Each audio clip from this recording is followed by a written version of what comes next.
नीति है। और हाँ, आप लोग को दही बड़ा खाना है तो मेरे घर आ जाइएगा।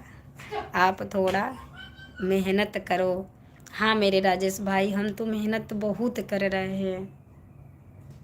मेरे डॉक्टर साहब जी, आप मेरी मेहनत को कोई समझ नहीं पाया कि मैं कितना मेहनत करी हूँ। इतना छोटा सा, देखिए इतना छोटा सा बच्चा लेकर कोई मेरे घर ना खिलाने वाला है, ना उसको पकड़ने वाला है, ना उसको मतलब एक उसको कपड़ा पहनाने तक वाले मेरे घर में कोई नहीं है।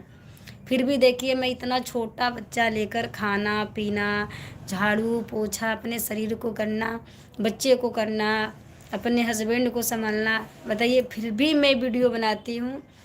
आप लोग देख सकते हैं कि मेरी वीडियो, एक भी वीडियो बिना मतलब सजे धजे नहीं होगा। जो मैंने पहले बनाए थे तब मेरी तब का होगा।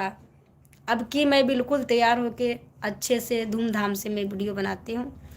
आप ही बताइए मैं कैसे अब मेहनत करूँ। मैं तो बहुत मेहनत करी हूँ, पर आप लोग से इसीलिए हाथ जोड़ रहे हैं कि मेरी सब कोई कह रहा है कि आपको लाइव पे सपोर्ट चाहिए।